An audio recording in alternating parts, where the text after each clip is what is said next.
ಪರಿಹಾರವನ್ನ ನಾವು ಕಂಡುಕೊಳ್ಳಲೇಬೇಕು. ಆ ರೀತಿಯಾದಂತಹ ಒಂದು ಸಂಕಲ್ಪವನ್ನು ನಾವು ಮಾಡಬೇಕು. ಕೇವಲ ಪ್ರತಿಭಟನೆ ಅದು ಒಂದು ರೀತಿಯಾದಂತಹ ಆಡಳಿತ ವ್ಯವಸ್ಥೆಯನ್ನ ಎಚ್ಚರಿಸುವ ಹಿನ್ನೆಲೆಯಲ್ಲಿ ಸಂವಿಧಾನಬದ್ಧವಾಗಿರ್ತಕ್ಕಂಥ ನಮ್ಮ ಹಕ್ಕುಗಳನ್ನ, ನಮ್ಮ ಕರ್ತವ್ಯಗಳನ್ನ ನಾವು ಮಾಡಲೇಬೇಕಾಗಿದೆ. ಆದರೆ ಮನುಷ್ಯನ ತಾಳ್ಮೆಗೂ ಕೂಡ ಒಂದು ಮಿತಿ ಅಂತ ಇದೆ. ತಾಳ್ಮೆಗೆ ಒಂದು ಮಿತಿ ಇದೆ. ತಾಳ್ಮೆಯ ಕಟ್ಟೆ ಒಡೆದಾಗ, ತಾಳ್ಮೆಯನ್ನ ಮಿತಿಯಿಂದ ಹೆಚ್ಚು ಪರೀಕ್ಷೆ ಮಾಡಿದಾಗ ಏನಾಗ್ತಾ ಇದೆ ಅನ್ನುವಂಥದ್ದು ಅನೇಕ ಸಂದರ್ಭದ ಪಾಠಗಳಿಂದ ನಮಗೆ ಅನುಭವಕ್ಕೆ ಬಂದಿದೆ. ಹಾಗಾಗಿ ಹಿಂದೂ ಸಮಾಜದ ತಾಳ್ಮೆಯನ್ನ ಪರೀಕ್ಷೆ ಮಾಡುವುದರಲ್ಲಿ ಮತ್ತು ಅದರ ಪರಿಣಾಮವನ್ನು ಎದುರಿಸುವುದರಲ್ಲೂ ಕೂಡ ನೀವು ಹೆಚ್ಚು ಅನುಭವಿಸಿದ್ದೀರಿ ಅನ್ನುವಂಥದ್ದನ್ನು ಹೇಳಲಿಕ್ಕೆ ಅದನ್ನು ನೆನಪು ಮಾಡಿಕೊಡ್ತಾ ಇದ್ದೇನೆ. ಮತ್ತೆ ಈ ಒಂದು ಸಂದರ್ಭದಲ್ಲಿ ತಮ್ಮ ಸ್ವಾರ್ಥವನ್ನ, ತಮ್ಮ ದುರಾಸೆಗಳನ್ನ ಬದಿಗಿಟ್ಟು ಕೇವಲ ಭಾರತ ಮಾತ್ರ ಅಲ್ಲ, ವಿಶ್ವದ ಮನುಕುಲದ ಒಳಿತಿಗೋಸ್ಕರ ಅವರೆಲ್ಲರ ಜೀವನದ ಉತ್ಥಾನಕ್ಕೋಸ್ಕರ ಇರ್ತಕ್ಕಂಥ ಒಂದೇ ಒಂದು ಪ್ರಾಣಿ ಅಂತ ಇದ್ರೆ, ಒಂದೇ ಒಂದು ಜೀವಿ ಇದ್ರೆ ಅದು ಗೋವು. ಅದು ಗೋವು. ಗೋವು ಬಿಟ್ಟರೆ ಇನ್ನು ಯಾವ ಪ್ರಾಣಿಯನ್ನು ನಾವು ಅದು ಬಂಧು ಅಂತ ಕರೀಲಿಕ್ಕೆ ಸಾಧ್ಯ ಇಲ್ಲ. ಪಟ್ಟುಕೊಳ್ಳುವುದಕ್ಕೆ ಅಥವಾ ಇದರ ಒಂದು ಪತ್ತೆ ಹಚ್ಚುವಲ್ಲಿ ನಮ್ಮ ದೌರ್ಬಲ್ಯವನ್ನು ಮುಚ್ಚಿಕೊಳ್ಳುವುದಕ್ಕೆ ಅವನು ಮಾನಸಿಕ ಅಸ್ವಸ್ಥ ಅಥವಾ ದುರ್ಬಲ ವ್ಯಕ್ತಿ, ಈ ರೀತಿಯಾಗಿ ಅದನ್ನ ಚಿತ್ರಿಸುವಂತ ಒಂದು ಪ್ರಯತ್ನ ನಡೀತಾ ಇದೆ. ಆದರೆ ಇದು ಈಗಾಗಲೇ ಇಬ್ಬರು ವಕ್ತಾರರು ಅದರ ಬಗ್ಗೆ ಚೆನ್ನಾಗಿ ಹೇಳಿದ್ದಾರೆ. ಗೋವಿನ ಈ ರೀತಿಯಾದಂತ ಒಂದು ಕ್ರೌರ್ಯವನ್ನ, ಅದನ್ನು ಕತ್ತರಿಸುವಂತ ಒಂದು ಮಾನಸಿಕತೆಯನ್ನ ಮಾಡ್ತಾ ಇದ್ದಾರೆ ಅಂದ್ರೆ ಅವರು ಅಕ್ಷರಶಃ ಮನುಷ್ಯರಾಗಲಿಕ್ಕೆ ಸಾಧ್ಯವೇ ಇಲ್ಲ. ಮನುಷ್ಯರಂತೂ ಅಲ್ವೇ ಅಲ್ಲ. ಅತ್ಯಂತ ರಾಕ್ಷಸರಲ್ಲೂ ತುಂಬಾ ವಿಕೃತಿಯಾಗಿರ್ತಕ್ಕಂಥ ರಾಕ್ಷಸರು. ಇಂಥ ರಾಕ್ಷಸಿ ಸಮುದಾಯವನ್ನ ಅದರ ವಿರುದ್ಧ ಹೋರಾಟ ಮಾಡಬೇಕಾದ್ರೆ ನಮಗೆ ಗೊತ್ತಿದೆ. ಅನೇಕ ನಮ್ಮ ಬೇರೆ ಬೇರೆ ಹೋರಾಟಗಳು ಪೌರಾಣಿಕ ಕಥೆಗಳಲ್ಲಿ ಗೊತ್ತಿದೆ. ಅದಕ್ಕೆ ಸಾಮಾನ್ಯ ಶಕ್ತಿ ಸಾಕಾಗುವುದಿಲ್ಲ. ಯಾಕಂದ್ರೆ ಆ ಶಕ್ತಿ, ರಾಕ್ಷಸಿ ಶಕ್ತಿ, ಅದು ಅನೇಕ ರಾಜಕೀಯ ಕಾರಣಕ್ಕೋಸ್ಕರ ಇರಬಹುದು ಅಥವಾ ಇನ್ನಿತರ ಕೆಲವರ ವೈಯಕ್ತಿಕವಾಗಿರ್ತಕ್ಕಂಥ ದುರಾಸೆಯ ಪರಿಣಾಮ ಇರಬಹುದು. ಅದೆಲ್ಲದರ ಪರಿಣಾಮವಾಗಿ ಅದು ಬೇಕಾದಂತ ಎಲ್ಲ ವರಗಳನ್ನು ಪಡ್ಕೊಂಡು ವಿಜೃಂಭಿಸಿ ಇವತ್ತು ಇಡೀ ಸಮಾಜವನ್ನ, ಇಡೀ ಸಮಷ್ಟಿ ಹಿತವನ್ನ ಧಕ್ಕೆ ಮಾಡುವಂತ, ಅನ್ಯಾಯ ಮಾಡುವಂತ, ಅದರ ಮೇಲೆ ಆಕ್ರಮಣ ಮಾಡತಕ್ಕಂಥ ಒಂದು ಕೆಟ್ಟ ವ್ಯವಸ್ಥೆಗೆ ಈ ಮತಾಂಧ ಶಕ್ತಿಗಳು ಮುಂದುವರಿಯುತ್ತಾ ಇದೆ. ಬಂಧುಗಳೇ, ನಾವೆಲ್ಲರೂ ಈ ಸಂದರ್ಭದಲ್ಲಿ ಸಂಕಲ್ಪ ಮಾಡಬೇಕಾದ ಇದೇನು ಇವತ್ತು ನಿನ್ನೆಯಿಂದ ನಡೆದು ಬಂದಿದೆ ಅಂತಲ್ಲ. ಆಗಲೇ ಹೇಳಿದಾಗೆ ಕಳೆದ ಒಂದು 1000 ವರ್ಷಗಳಿಂದ ಈ ದೇಶದ ರಾಷ್ಟ್ರೀಯತೆ ಇರ್ಬೋದು, ಇಲ್ಲಿಯ ಧರ್ಮ ಇರ್ಬೋದು, ಇಲ್ಲಿಯ ಸಂಸ್ಕೃತಿ ಇರ್ಬೋದು, ಮನುಕುಲದ ಒಳಿತಿಗಾಗಿಯೇ ಯೋಚನೆ ಮಾಡತಕ್ಕಂಥ ಒಂದು ಜೀವನ ವ್ಯವಸ್ಥೆ ಇರ್ಬೋದು, ಅಂಥ ಎಲ್ಲ ವ್ಯವಸ್ಥೆಗಳ ಮೇಲೆ ನಿರಂತರವಾಗಿರ್ತಕ್ಕಂಥ ಒಂದು ದೌರ್ಜನ್ಯ, ಅನ್ಯಾಯ, ಆಕ್ರಮಣ, ಈ ಹೋರಾಟ ಕಳೆದ 1000 ವರ್ಷಗಳಿಂದ ನಾವು ಕಾಣ್ತಾ ಇದ್ದೇವೆ. ಯಾರಾದ್ರೂ ನಾಯಿ ಹೆಚ್ಚಂದ್ರೆ ಕಳ್ಳಕಾಕರು ಅಥವಾ ಇನ್ಯಾವುದೋ ಒಂದು ಪ್ರಾಣಿಗಳು ಬರುವುದನ್ನ ಬೆದರಿಸಬಹುದು. ಅದು ಬಿಟ್ರೆ ಆ ಪ್ರಾಣಿಯಿಂದ ಬೇರೆ ಏನೋ ನಾವು ನಿರೀಕ್ಷೆ ಮಾಡೋದಿಲ್ಲ. ನಾಯಿಯ ಮೂತ್ರ ಯಾರಿಗೂ ಬೇಡ, ನಾಯಿಯ ಮಲ ಯಾರಿಗೂ ಬೇಡ, ನಾಯಿಯ ಚರ್ಮ ಯಾರಿಗೂ ಬೇಡ, ಅಥವಾ ಬೆಕ್ಕಿರ್ಬೋದು ಅಥವಾ ಇನ್ನಿತರ ಯಾವುದೇ ಪ್ರಾಣಿಗಳನ್ನು ತಗೊಳ್ಳಿ. ಆದ್ರೆ ಗೋವು ಮಾತ್ರ, ಮನುಷ್ಯ ಮಾತ್ರ ಅಲ್ಲ, ಉಳಿದೆಲ್ಲ ಜೀವಿಗಳನ್ನ ಪೋಷಣೆ ಮಾಡುವಂತ, ರಕ್ಷಣೆ ಮಾಡುವಂತ, ಬೆಳೆಸುವಂತ ಒಂದು ಸಾಮರ್ಥ್ಯ, ಶಕ್ತಿ ಭಗವಂತ ಆ ಪ್ರಾಣಿಯಲ್ಲಿ ತುಂಬಿಟ್ಟಿದ್ದಾನೆ. ಹಾಗಾಗಿ ನೀವೇನು ಇವತ್ತು ಗೋವಿನ ಕೆಚ್ಚಲಿಗೋ ಅಥವಾ ಗೋವನ್ನ ಕತ್ತರಿಸುವಂತ ಪ್ರಯತ್ನ ಮಾಡ್ತಾ ಇದ್ದೀರಿ, ಇದು ಭಗವಂತನ ಮೇಲೆ ಮಾಡ್ತಿರ್ತಕ್ಕಂಥ ಅನ್ಯಾಯ, ಆಕ್ರಮಣ, ದೌರ್ಜನ್ಯ ಅಂದ್ರೂ ತಪ್ಪಾಗಲಿಕ್ಕಿಲ್ಲ. ಹಿಂದೆ ರಾಮನ ಮೇಲೇನೂ ಈ ರೀತಿ ಅನ್ಯಾಯ ಮಾಡಿದವರಿದ್ದಾರೆ. ಕೃಷ್ಣ ಇರುವಾಗ ಕೃಷ್ಣನ ಮೇಲೆಯೂ ಅನ್ಯಾಯ ಮಾಡಿದವರಿದ್ದಾರೆ. ನಮ್ಮೆಲ್ಲ ದೇವರು ಸುಮ್ಮನೆ ಯಾವುದೇ ಒಂದು ಶಕ್ತಿ ಇಲ್ಲದೆ ಈ ಕೆಲಸಗಳನ್ನು ಮಾಡಲಿಲ್ಲ. ಹಾಗಾಗಿ ರಾಮನೂ ಅದನ್ನು ಎದುರಿಸಿದ್ದಾನೆ, ಕೃಷ್ಣನೂ ಎದುರಿಸಿದ್ದಾನೆ, ಶಿವಾಜಿಯೂ ಎದುರಿಸಿದ್ದಾನೆ.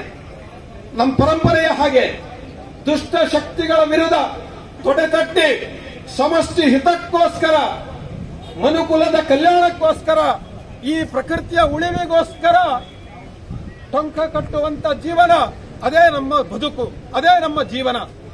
ಹಾಗಾಗಿ ಈ ಸಂದರ್ಭದಲ್ಲಿ ನಮ್ಮ ರಾಜ್ಯದ ಆಡಳಿತ ವ್ಯವಸ್ಥೆ ಅವರಿಗೆ ಒಂದು ಎಚ್ಚರಿಕೆಯನ್ನು ಕೊಡುವಂಥದ್ದು.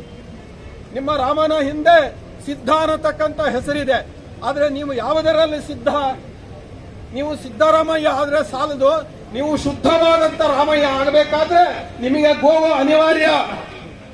ನೀವು ಶುದ್ಧವಾದಂತ ರಾಮಯ್ಯನಾಗಿ ಮುಂದಿನ ಬದುಕಿನಲ್ಲಿ ಏನಾದರೂ ನಿಮ್ಮ ಜೀವನದಲ್ಲಿ ಒಂದು ಮೋಕ್ಷವನ್ನ, ತೃಪ್ತಿಯನ್ನು ಪಡಿಬೇಕಾದ್ರೆ ಈ ಗೋವಿನ ಸಂರಕ್ಷಣೆಯ ಒಂದು ಮಹತ್ತರವಾಗಿರ್ತಕ್ಕಂಥ ಹೊಣೆಗಾರಿಕೆಯನ್ನ, ಒಂದು ಜವಾಬ್ದಾರಿಯನ್ನು ನಿರ್ವಹಿಸದ್ದೇ ಆದ್ರೆ, ಅಕಸ್ಮಾತ್ ಅವರಿಗೆ ತಪ್ಪಿದ್ದೇ ಆದ್ರೆ ಈ ಬದುಕು ಬಿಡಿ, ನಿಮ್ಮ ಮುಂದಿನ 7 ಜನ್ಮದಲ್ಲೂ ಕೂಡ ಯಾವ ಭಗವಂತನು, ಯಾವ ಮಠಾಧಿಪತಿಗಳು ಯಾರು ಕೂಡ ನಿಮ್ಮನ್ನು ರಕ್ಷಣೆ ಮಾಡಲಿಕ್ಕೆ ಸಾಧ್ಯ ಇಲ್ಲ. ಹಾಗಾಗಿ ಆ ರೀತಿಯಾಗಿ ಗೋ ಕಳ್ಳರ ಮೇಲೆ, ಗೋ ಹಂತಕರ ಮೇಲೆ, ಗೋವಿನ ಮೇಲೆ ಅನ್ಯಾಯ ಮಾಡತಕ್ಕಂಥ ಶಕ್ತಿಗಳ, ವ್ಯಕ್ತಿಗಳ ಮೇಲೆ ಪ್ರಜಾಪ್ರಭುತ್ವದ ವ್ಯವಸ್ಥೆಯ ಅಡಿಯಲ್ಲಿ ಸರಿಯಾದಂತ ಸೂಕ್ತ ಕಾನೂನು ಕ್ರಮಗಳನ್ನು ಜರುಗಿಸಿ ಗೋವಿನ ರಕ್ಷಣೆಯ ಜೊತೆ ಈ ಸಮಾಜದ ಸಮಷ್ಟಿ ಹಿತವನ್ನು ಕಾಪಾಡತಕ್ಕಂಥ ಒಂದು ದಿಟ್ಟತನದ ಒಂದು ಧೈರ್ಯವನ್ನ ನೀವು ತಗೊಳ್ಬೇಕಾಗಿದೆ. ನಾನು ಹೇಳ್ತಾ ಇದ್ದೀನಿ, ಅದು ರಾಷ್ಟ್ರೀಯ ಪ್ರಾಣಿ ಅಂತ ಅನ್ನೋದಕ್ಕಿಂತ ಕೂಡ ಅದನ್ನು ಒಂದು ರಾಷ್ಟ್ರೀಯ ಸಂಪತ್ತು ಅಂತ ನಾವು ಇವತ್ತು ಸರ್ಕಾರ ಸಂವಿಧಾನ ಪ್ರಕಾರ ಕಾನೂನು ಕಾಯ್ದೆಗಳ ಒಳಗೆ ಅದನ್ನೊಂದು ರಾಷ್ಟ್ರೀಯ ಸಂಪತ್ತು ಅಂತ ನಾವು ಘೋಷಣೆ ಮಾಡಬೇಕಾಗಿದೆ. ಅಂತ ಮಹತ್ತರವಾಗಿರ್ತಕ್ಕಂಥ, ಅಂತ ಮಹೋನ್ನತವಾಗಿರ್ತಕ್ಕಂಥ ಒಂದು ಸಾಮರ್ಥ್ಯ, ಶಕ್ತಿ ಅದು ಗೋವಿನಲ್ಲಿದೆ. ಇಂಥ ಒಂದು ಮಹತ್ವವನ್ನು ಪಡೆದಿರತಕ್ಕಂಥ ಗೋವಿನ ರಕ್ಷಣೆಗೋಸ್ಕರ, ಗೋ ಸಂಪತ್ತಿನ ಉಳಿವಿಗೋಸ್ಕರ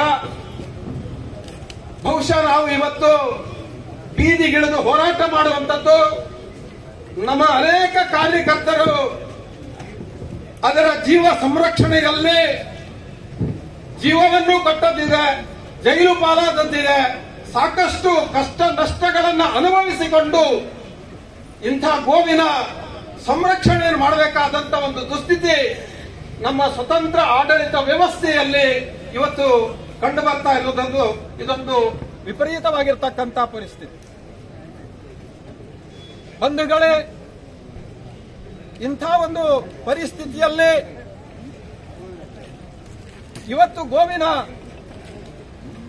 ಆ ಗೋ ಸಂಪತ್ತಿನ ಒಂದು ನಾಶದ ಅಂಚಿನಲ್ಲಿ ತಂದು ನಿಲ್ಲಿಸಿರ್ತಕ್ಕಂಥ ನಮ್ಮ ವ್ಯವಸ್ಥೆ ಇನ್ನೂ ಕೂಡ ಅದರ ಮೇಲೆ ಮಾಡುತ್ತಿರ್ತಕ್ಕಂಥ ಅನ್ಯಾಯ, ಆಕ್ರಮಣ, ದೌರ್ಜನ್ಯ, ಅದಕ್ಕೆ ಒಂದು ಮಿತಿ ಇಲ್ಲದಂತ ಸ್ಥಿತಿಯನ್ನು ಇವತ್ತು ಕಾಣ್ತಾ ಇದ್ದೇವೆ. ಅನೇಕ ಹಲ್ಲೆಗಳನ್ನು ಮಾಡುವ ಸ್ವಭಾವ ಇದೆ, ಇಲ್ಲ ಅಂತೇನಿಲ್ಲ. ಅನೇಕ ಸರ್ತಿ ನಾವು ಅದನ್ನ ಕಟುಕರ ಕೈಯಲ್ಲಿ ಕೊಟ್ಟು ತನ್ನ ಆಹಾರದ ರೀತಿಯಲ್ಲಿ ಬಳಸಿದಂತ ದುರಾಚಾರಿಗಳು, ಅಂಥ ಮತಾಂಧ ಶಕ್ತಿಗಳು, ದುರುಳರು ನಮ್ಮ ಮಧ್ಯೆ ಆ ಗೋ ಸಂಪತ್ತಿನ ನಾಶವನ್ನ ಒಂದು ಹಂತದಲ್ಲಿ ಮಾಡ್ತಾ ಇದ್ದಾರೆ. ಆದರೆ ಮೊನ್ನೆ ಚಾಮರಾಜಪೇಟೆಯಲ್ಲಿ ಹೇಳ್ತಾರೆ, ಅವನು ಮಾನಸಿಕ ಅಸ್ವಸ್ಥ, ಅವನ ಕುರುಹನ್ನು ನೋಡ್ತಾ ಬಿಹಾರದವರೆಗೆ ಹೋಗ್ತಾರೆ. ಆದರೆ ಇವತ್ತು ಕಾಣ್ತಾ ಇದ್ದೇವೆ, ಅದು ಮುಂಬೈಯಲ್ಲಿ ಮನೆ ನುಗ್ಗುವವರು ಇರ್ಬೋದು, ಅಥವಾ ಯಾವುದೋ ಒಂದು ಬ್ಯಾಂಕ್ಗಳನ್ನು ದರೋಡೆ ಮಾಡುವವರು ಇರ್ಬೋದು. ಈ ರೀತಿಯ ಗೋಹತ್ಯೆಗೂ ಪ್ರಚೋದನೆ ಅಥವಾ ಅದಕ್ಕೆ ತೊಡಗಿಕೊಂಡವರು ಇರ್ಬೋದು. ಸ್ವಲ್ಪ ಬಿಹಾರದ ಆಚೆಗೆ ಹೋದ್ರೆ ಆ ಬಾಂಗ್ಲಾದಿಂದಲೇ ಬಂದಿರಬಹುದು. ಅದು ಯಾವುದೇ ಮನುಷ್ಯರಲ್ಲ, ಹೆಂಡತಿ ಮಕ್ಕಳು ಅಲ್ಲ, ಅಣ್ಣ ತಮ್ಮಂದ್ರ ಅಲ್ಲ, ಅಕ್ಕ ತಂಗಿಯರೂ ಅಲ್ಲ. ನೀವು ಯಾವಾಗ ಬೇಕಾದ್ರೂ ನೋಡಿ, ಕೊನೆಗೊಂದು ದಿವಸ ಅವರ ಸ್ವಾರ್ಥದ ಮುಖವಾಡ ಹೊರಗೆ ಬಂದಾಗ ಅವರು ಯಾರು ಏನು ಅಂತ ನಮಗೆ ಸರಿಯಾದ ಪರಿಚಯ ಆಗತ್ತೆ. ಆದರೆ ಜೀವನದ ಉದ್ದಕ್ಕೂ ಯಾವುದೇ ಕಾಲಘಟ್ಟದಲ್ಲಿ ತನಗಾಗಿ ಯೋಚನೆ ಮಾಡದೆ ತನ್ನ ಸುತ್ತಲಿನ ಸಮಾಜಕ್ಕೆ, ಇನ್ನಿತರ ಜೀವಿಗಳಿಗೆ, ಎಲ್ಲರಿಗೂ ತಾನು ಏನಾದ್ರೂ ಮಾಡಬೇಕು ಅಂತ ಹೇಳುವಂತ ಒಂದು ಮಹತ್ ಕಾರ್ಯವನ್ನು ಮಾಡತಕ್ಕಂತ ಒಂದು ಜೀವಿ ಅಂತ ಇದ್ರೆ ಅದನ್ನು ನಾವು ಪ್ರಾಣಿ ಅಂತ ಹೇಳ್ತೇವೆ. ಆದ್ರೆ ಅದು ಸಾಕ್ಷಾತ್ ಭಗವಂತನ ಸ್ವರೂಪ ಆಗಿರ್ತಕ್ಕಂಥ ಗೋ ಮಾತ್ರ ಅದು ನಿಜವಾಗಿ ಮನುಷ್ಯನ ಅತ್ಯಂತ ಹತ್ತಿರದ ಬಂಧು. ಆ ಗೋವು ನೋಡಿ ಯಾವುದಾದ್ರೂ ಸಂದರ್ಭದಲ್ಲಿ ಅದಕ್ಕಾಗಿ ಅದು ಏನಾದ್ರೂ ಒಂದು ಇದ್ದೇವೆ, ಅಕಸ್ಮಾತ್ ಇದೇ ಕೃತ್ಯವನ್ನ ಮುಂದುವರಿಸದೆ ಆದರೆ, ಇದೇ ರೀತಿಯಾದಂತ ನಿಮ್ಮ ಚರ್ಯೆಗಳನ್ನ, ನಿಮ್ಮ ನಡವಳಿಕೆಗಳನ್ನ ಇದೇ ರೀತಿಯಾಗಿ ಮುಂದುವರಿಸಿದ್ದೆ ಆದರೆ ಮುಂದಿನ ದಿನಗಳಲ್ಲಿ ಯಾವುದೇ ಗುಂಪುಗಳು ಬಿಡಿ ಅಥವಾ ನಿಮ್ಮ ಯಾವ ಸಂಘಟನೆಗಳು ಬಿಡಿ, ಸ್ವತಃ ಸಾಕ್ಷಾತ್ ಭಗವಂತನೇ ಬಂದರೂ ಕೂಡ ನಿಮ್ಮನ್ನು ರಕ್ಷಣೆ ಮಾಡಿಕೊಳ್ಳಲಿಕ್ಕೆ ನಿಮಗೆ ಸಾಧ್ಯ ಆಗಲಿಕ್ಕಿಲ್ಲ.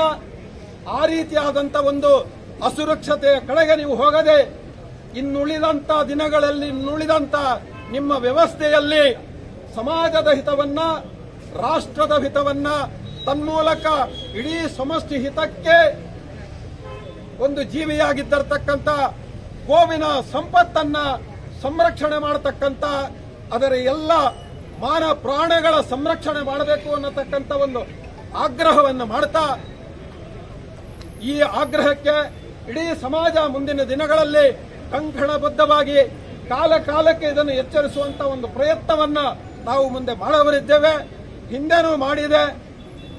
ಹಾಗಾಗಿ ಮತ್ತೆ ನಿಮ್ಮಲ್ಲಿ ವಿನಂತಿ ಮಾಡಿಕೊಳ್ತೇವೆ, ತಾಳ್ಮೆಗಾಗಲಿ ಅಥವಾ ಸಹನೆಗಾಗಲಿ ನಿಮ್ಮ ಪರೀಕ್ಷೆಯನ್ನ, ನಿಮ್ಮ ರಾಜಕೀಯ ತೀಟೆಯನ್ನ ತೀರಿಸಿಕೊಳ್ಳುವಂತ ಯಾವುದೇ ಪ್ರಯತ್ನವನ್ನು ಮಾಡದೆ ಮುಂದಿನ ಹಂತದಲ್ಲಿ ಆ ಗೋವಿನ ಸಂರಕ್ಷಣೆಯನ್ನು ನಾವೆಲ್ಲರೂ ಒಟ್ಟಾಗಿ ಒಂದಾಗಿ ಸೇರಿ ಸಂರಕ್ಷಣೆ ಮಾಡೋಣ. ಭಗವಂತ ನಮಗೆ ಆ ರೀತಿಯಾದಂತಹ ಶಕ್ತಿಯನ್ನು ಕೊಡ್ಲಿ ಅಂತ ಈ ಸಂದರ್ಭದಲ್ಲಿ ಹೇಳುತ್ತಾ, ಭೋಲೋ. ಮನಸ್ಸು ತುಂಬಾ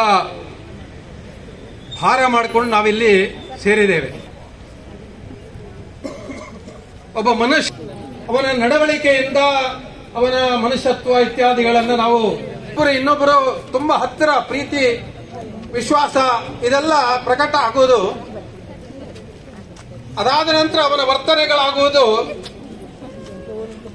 ಇದಕ್ಕೆ ಕಾರಣ ಯಾರು ಅಂತಂದ್ರೆ, ಕಳೆದ 75 ವರ್ಷದಿಂದ ಇರ್ತಕ್ಕಂಥ ಕಾಂಗ್ರೆಸ್ ನೇರವಾಗಿರ್ತಕ್ಕಂಥ ಹೊಣೆಯನ್ನು ಹೊರಬೇಕು. ಕಾಂಗ್ರೆಸ್ನವರು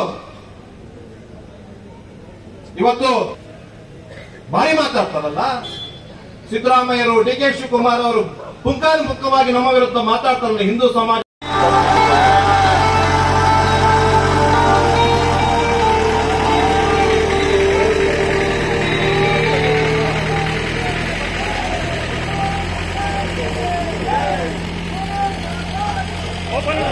भारत माता के गो माता के